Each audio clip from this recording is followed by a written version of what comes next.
নগাঁৱতো পৰকীয়া প্ৰেম ৰাজপথত মৰপিট আপনি বাইক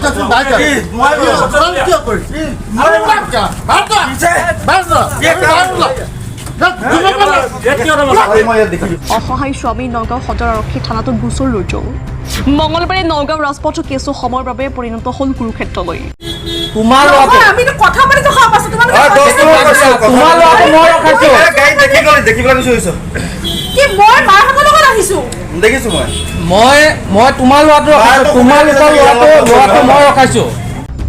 নগাঁৱৰ পুৰণি গুদামৰ এটি কণমানি সন্তানৰ মাতৃৰ প্ৰেমত পৰিল পাথৰীৰ চিন্তু ভূঞা নামৰ এজন বিবাহিত পুৰুষ মঙলবাৰে মহিলাগৰাকীৰ স্বামী প্ৰমোদ হাজৰিকাই হাতে লোটে ধৰা পেলাই পৰকীয়া প্ৰেমত মজগুল হৈ সংসাৰখনৰ ত্যাগ কৰা দুয়ো প্ৰেমিক প্ৰেমিকাক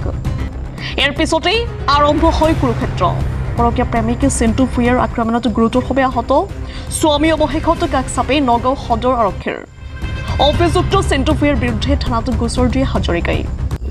এয়া মানে পৰকীয়া প্ৰেম মোৰ মানুহজনী আজি যোৱা 20 জুনত তাই ঘৰৰ পৰা গুচি যায় কোনো কাজিয়া পেচাল নোহোৱাকৈ দেই তাৰপিছতে গুচি গ'ল মই আনিবলৈ গ'লোঁ নাহে তাৰপিছতে ল'ৰাটো লৈ গৈছিল ল'ৰাটো মোক চন্দাই দিলে ল'ৰা লৈ যোৱা তোমাৰ তাৰপিছতে ল'ৰাটো মই লৈ আহিলোঁ 24 তাৰিখেও মই গৈছোঁ আনিবলৈ নাহে 25 তাৰিখে সিহঁতে ৰূপহী থানাত এখন এজাহাৰ দিছিলে মোৰ ওপৰত এজাহাৰখন দিওঁতে ৰূপহী থানাই মানে মোক মাতি নিলে সুধিলে মই ক'লোঁ আৰু সবিশেষ যে এনেকৈ যোৱা ছেপ্টেম্বৰ 3 তাৰিখে তাই ধৰা পৰিছিলে মোৰ ওচৰত আৰু তাই নিজে কৈ আহিছে যে পাথৰী পানীগাঁও চিন্তু ভূঞা বুলি এজন সুদখোৰক তেওঁ ভাল পায় তাই ভাল পাই পেলাই কথা পাতি মোবাইলত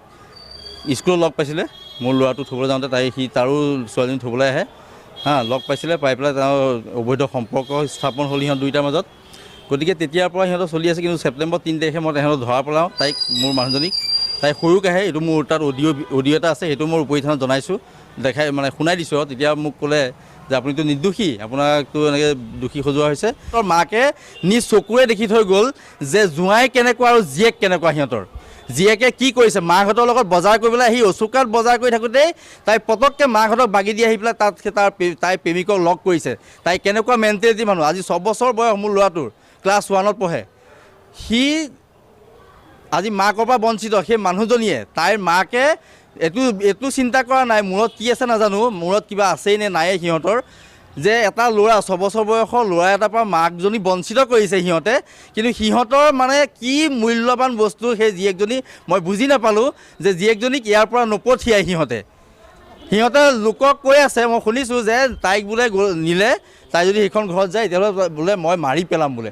তাই জীয়াই থাকিনো এতিয়া কি শান্তি দিব সিহঁতৰ ঘৰত আজি প্ৰমাণটো পাই গ'ল ন নগাঁৱৰ পৰা বিপুতি বৰৰ ৰিপৰ্টাৰ চৌহানা লাইভ